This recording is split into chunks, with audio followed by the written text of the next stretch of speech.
home. Today I am having dreams of green. It is February 29th when I'm filming this video, and you know, I love all the seasons of the year. Well, okay, not really. I don't really like spring, not in Flagstaff. Where I live in Flagstaff, spring is cold and windy. But we've had a really different spring this year.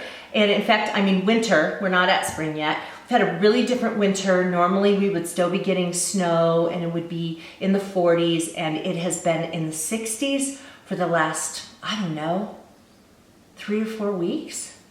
We haven't had snow in a long time. I think we're supposed to get some next week, but all of this has been making me feel like it's already summer. I did a light color polish on my nails.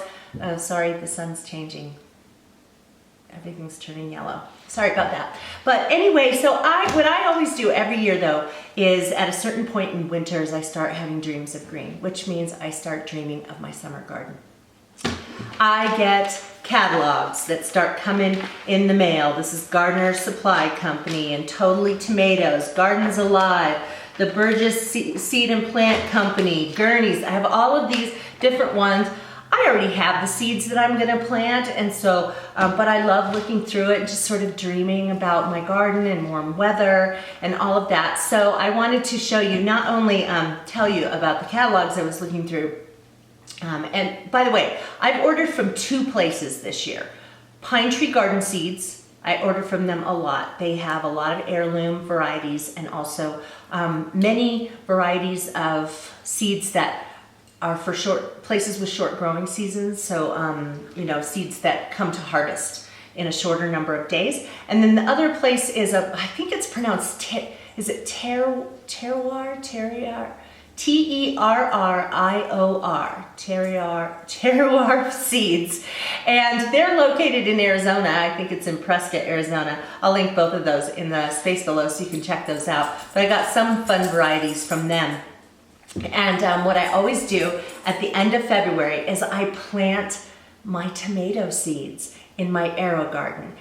Well, I did that yesterday because it was the 28th and that was a Sunday, and so I had some time to do that. And I also planted some other seeds that I have. I start in the AeroGarden, and then when my tomatoes start to get bigger, I transplant them into pots and then let them continue to grow. We have a 50% chance of frost all the way up through the middle of June. And so and then again in the middle of September, really short growing season. So if we don't have our tomato plants about 1 foot tall by the time they go in the ground, they're never gonna come to harvest. So we have to get them started inside. Tomatoes work really well inside. I've tried other things inside, and the light's changing again here, sorry. I've tried other plants inside, and they tend to just go into too much shock when they're transplanted. So my squash and cucumbers and all that kind of stuff, those are going to direct seed into the ground.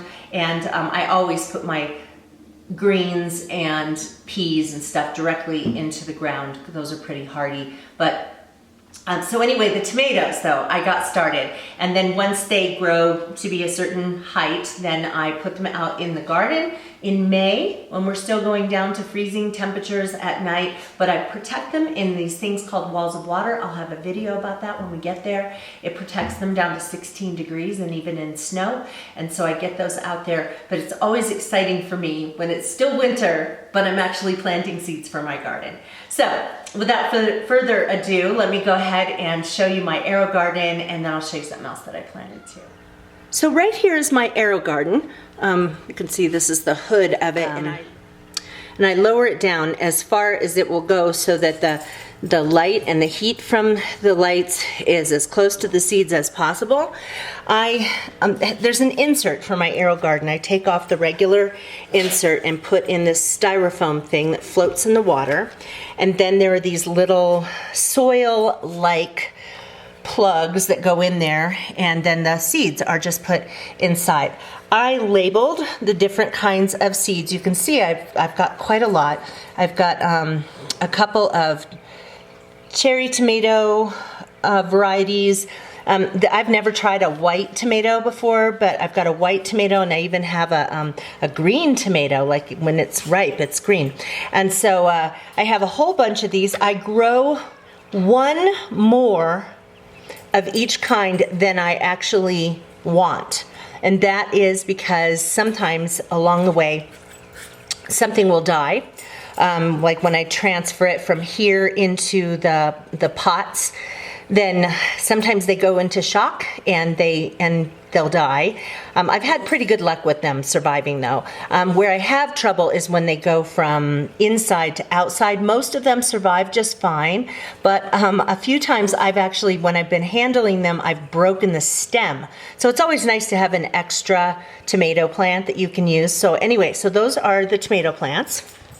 And then over here in this big pot, I have planted some loofah seeds. Now for the last couple of years, I've planted loofah plants and they never, stop it, Vanessa. It's my little dog. She's barking at me because she's hungry for her dinner. Are you hungry? Oh yeah, you're gonna sneeze at me?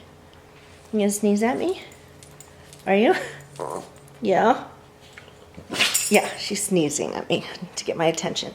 Okay, so anyway, we don't have a long enough growing season for these to actually be able to be harvested, you know. And so, but what I love about them is that they climb like, I don't know, 30 feet high. They climb these trees. So let me show you my ugly backyard because it's winter. But see these trees, they'll climb way, way up. So this one right here, that tree, let's see if it'll focus in. Anyway, that tree is the one that I'm going to put this loofah plant right at the base of that so that it will climb all the way up and look really pretty. So I started 3 of those seeds in this pot, and I'm hoping to get 2 that I can have grow for the summer. And so I'll just take out the one that isn't as strong as the others. Well, that's it. As I go along with this, I will give you some snippets of what's happening in my AeroGarden, and then when I do the transplants. And you know, this is the time of year on my Flagstaff home where I start doing a lot, well, it's leading into doing a lot of videos, and many of them about gardening or cooking with the foods that I get out of that I grow in my garden, or ones that I get from the farmer's market. There's just, you know, a lot of cool stuff that goes on in Flagstaff too in the summer. So you will see that there will be lots more videos to come. They'll start picking up as the weather gets a little bit warmer. So I hope that this is interesting for you. I hope you will continue to come along on my Flagstaff home, and we'll see you again. Please subscribe. Bye-bye.